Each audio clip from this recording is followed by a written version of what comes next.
What's up, YouTube? It is your boy JB, and I am here today with the review for The Real Housewives of Potomac.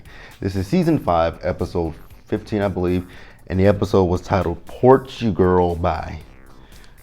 I mean, they came up with a weird ass name for that episode, Portu-Girl-Bye. That should be the name of next week's episode, but even this week's episode, well, you know what? It might be a fitting title, but yeah. Without further ado, you guys, let's go ahead and jump into this episode review, shall we? This thing is irritating.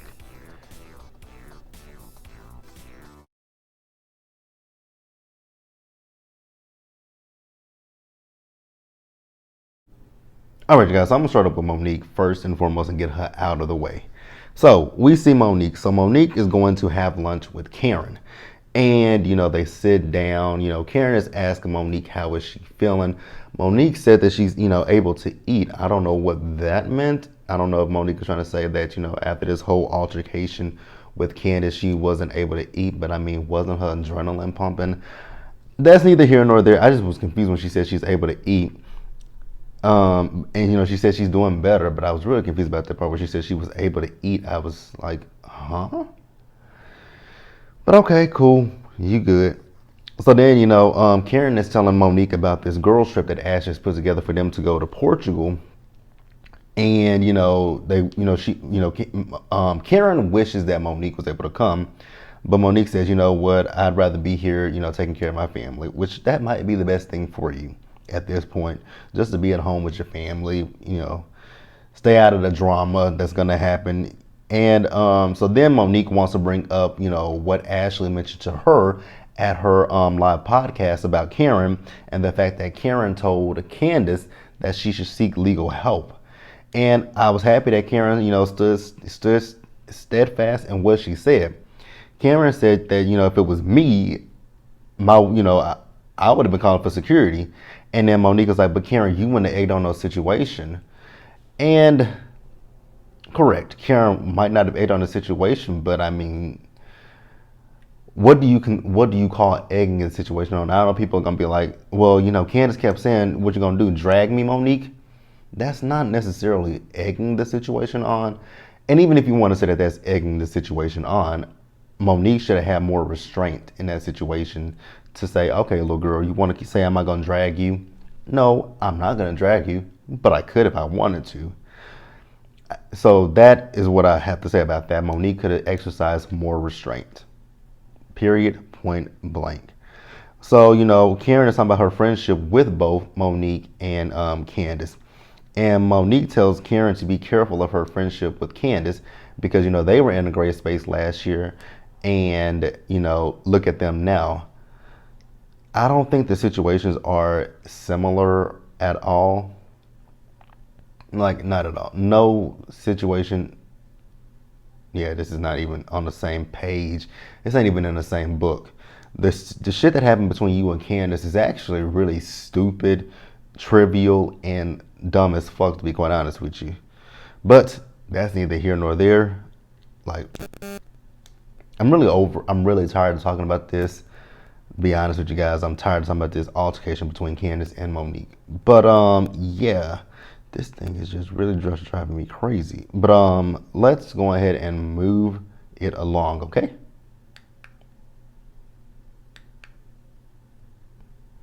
It ain't gonna do it, so we're gonna have to keep.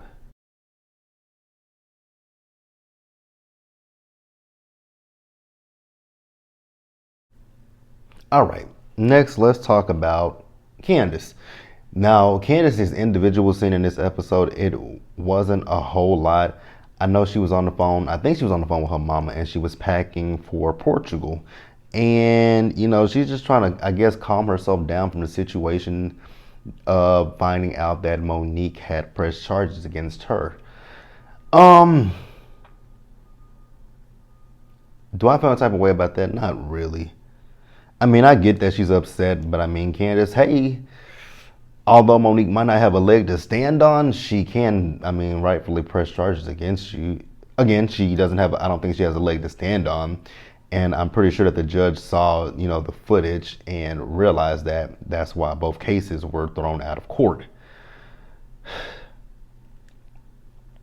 Yeah, at this point, you guys, I'm just really over talking about this. In the off season, I was really excited to see what happened with this whole situation with them. But at this point, I'm like, okay, it's happened, it's done. Can we move on? Like, that's where I'm at right now. Is like, can we move the hell on away from this shit? But we haven't, and we're still talking about it. Oh God, it's just it's draining to me. But we're still discussing it.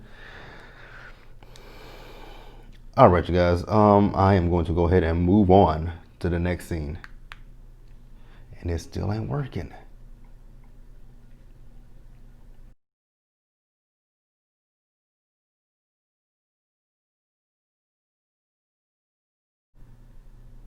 All right, you guys. And next, let's discuss Ashley. So Ashley, we see Ashley, and Ashley was packing for this trip to Portugal, and she's talking to Michael about the plans for Dean while she's in Portugal. So the way things are going to work is, since Michael works during the day, her friend Eve is going to be with Dean during the day.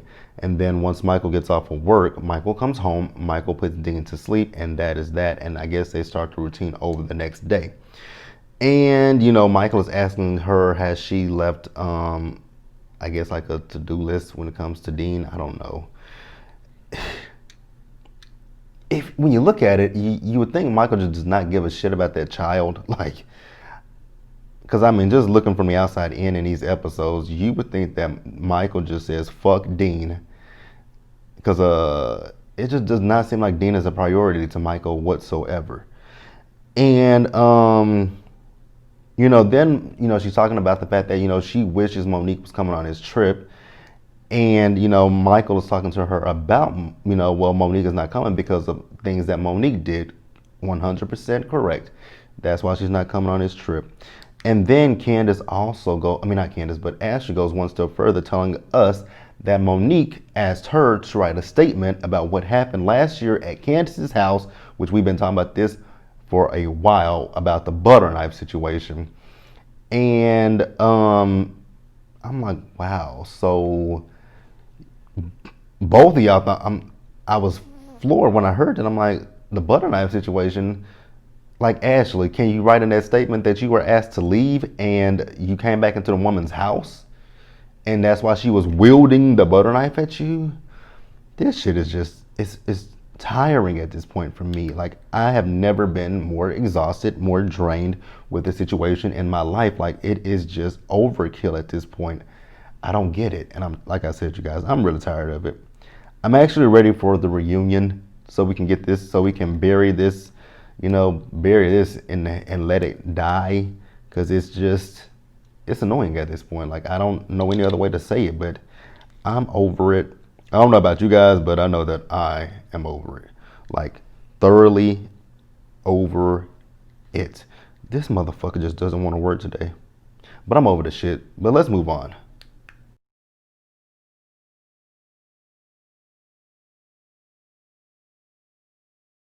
All right, you guys. So then we see the girls. So, they are all heading to Portugal. The one thing that I will say about this episode and this girls' trip is that they did not have to fight about the rooms. I was like, thank God, because everybody's room was nice. So instead of them going out for the night, they decided to have dinner at the hotel. And, hotel was nice. The food looked good. I don't know if I would have ate it, but I mean, it looked good. It looked edible. So then, like I said, they go have dinner. Wendy, Wendy, Wendy. Now I get it. Production might be, putting 20 on 10 with the whole, degrees situation. I get it. But I'm tired of hearing about it, is what I'm tired of. Even if production is putting 20 on 10, I'm tired of them putting 20 on 10. So, Wendy tells a story about how she got her name. And it was an interesting one. Her dad worked at Wendy's, and they gave him a promotion to manager. And to show his thanks and gratitude, he named his second daughter after that restaurant, i.e. Wendy. So then, they also talked about, I know Giselle asked Karen, why was she so dismissive of Wendy's degrees? I don't think Karen is dismissive of her degrees. I think Karen is just dismissive of Wendy. Like, being honest, Karen's just dismissive of Wendy. I don't think it has anything to do with Wendy's degrees. And I wish Gizelle would just sit down and shut the fuck up. So then Gizelle also asked Ashley how are she and Michael. And Ashley says, we're a lot better than we were before. And I was here for Robin, what she said to Ashley, because it just seems like Ashley is taking on all the brunt of, everything that's going on in their relationship. Because she said, they weren't having sex. But, I mean, is that an excuse for him to go out and cheat? Absolutely not. Like, Michael is a grown-ass man. Michael knows right from wrong. So, Ashley, no, don't do that. I was here for Robin when she said that. So, Karen says, okay, Gizelle, you want to ask Ashley about her relationship? Let me ask you about your relationship with Jamal. And she says, because, we never see him, so what's up with that? Karen, I'll tell you what's up with that relationship with Jamal and Gizelle. It ain't real. Like, period, point blank, it is not real. I just don't get any kind of, and this is weird, this is interesting, saying that you don't get any kind of a vibe from them when they are ex-husband and wife, and they have 3 children together, but you don't get any type of vibe other than homies from them. But, Gizelle says, well, the reason why you guys don't see Jamal is because he's booked and busy. Well, I mean, I think the other women's husbands are booked and busy. Juan is a coach. Eddie is a lawyer. Michael's a businessman, but Michael also is a philanderer. But that's neither here nor there. Chris, he does his restaurant thing, and I don't know what Uncle Jessup, as my girl Roxanne calls him, Uncle Jessup, he's ready to retire. So, yeah. But even still, we still see the men, and nobody saw Jamal. No one has saw Jamal. But okay, he's booked and busy. And then she says he lives 8 states away. So there's no such thing as a plane, train, bus, car, none of that. Okay, Gizelle, if you say so. So then Karen went one step further. She said, is Jamal proud of you? She says, well, of course he's proud of me. She says, well, a proud man is always by his woman's side. I'm like, yeah, you better speak that shit, Karen. Speak it. Like, speak that shit. And I was actually surprised. Even Robin chimed in and said, yeah, like, it's kind of odd that we don't see him. It ain't odd that y'all don't see him because, again, what did I say? They're not in a real relationship with each other. So then, they leave dinner. Ashley goes back to her room. She's calling Michael. Michael's not answering the phone.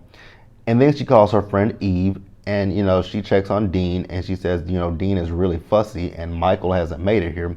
So Ashley calls Michael once again. Michael answers the phone finally, said he was in a meeting. But he was really, really rude to Ashley. And, they got into it. And I think he hung up on her. And she called back. And he didn't answer the phone. I'm like, damn, that is so fucked up. He is a fucked up person. That's what I'm saying. I don't, when it comes to Ash and Michael, what their relationship is their relationship, and that's all I'm gonna say on that one. So then we see Robin. So Robin goes to Gizelle's room, and they're talking. Gizelle is still a little bit upset at Robin, saying that Robin should have just dead the situation. No, ma'am. No, ma'am.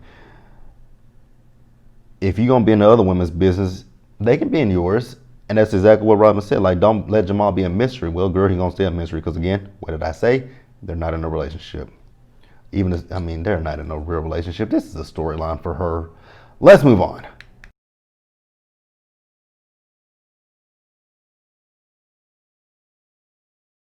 All right, you guys. And then let's close the episode out with day number 2. So, day 2, we see the women. They're getting ready. They talking to their men. They talking to whoever they got to talk to. So we see Karen. So Karen goes over to Ashley's room and, they talk about Gizelle. And once again, like I said, Gizelle and Jamal are not in a relationship. And Gizelle is just a fucking hypocrite, period, point blank. Like, you want to be in the other women's business, but when they come and be in your business, it's, oh, no, Jamal is booked and busy. Okay, what that mean? That mean he can't catch a flight? But okay. So then Ashley, Karen asked about, Ashley and Michael. Oh, here we go.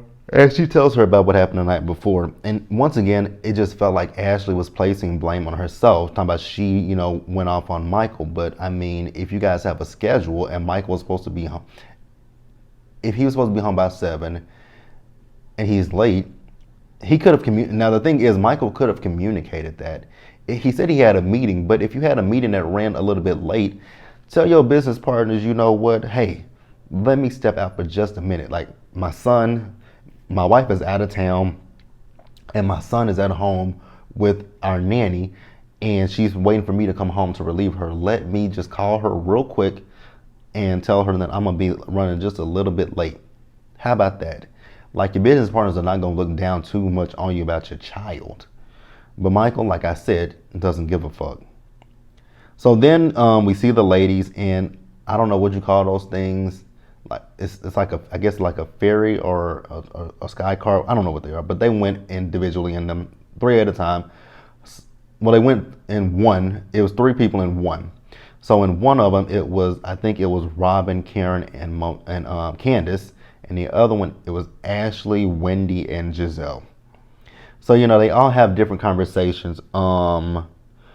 With Candice, Karen, and Robin, they were having conversations about Ashley, and then in the cart with Wendy, Monique. Nope. Why do I keep wanting to say Monique? Wendy, Giselle, and Ashley. They were discussing. What were they discussing in that one? Oh, Wendy and her degrees and stuff like that. Again, with that situation, Again, I get it. Production is putting 20 on 10. They adding a lot to it, and it's just making us annoyed. So I get it. So they go out for lunch, and they sit down. Now at dinner, Wendy said that she put a button on the conversation about her degrees, and then at lunch she says, "You know what? I'm unbuttoning it," and we talking about it again. Karen's like, "Oh fuck," and Karen finally apologized to Wendy because Wendy said that when she did her dissertation, she had lost her dad, she had both of her sons, and I get it. I'm not knocking Wendy by no means. Kudos to your accomplishments. So I don't want it to seem like I am diminishing her accomplishments at all. I'm not, and I'm glad that Karen took that moment to apologize to Wendy and say that what, I know how much this means to you, and I wasn't downplaying or anything. Again, I don't think Karen was downplaying it. I just think Karen is just dismissive of Wendy herself. So then, they bring up Jamal once again. And once again, I'm going to state that Jamal and Giselle are not in a real relationship. Karen said it herself best. Jamal is in that phone, which he is. I mean, because we've only saw Jamal twice this season with Giselle, when they went to Atlanta and when he came out there.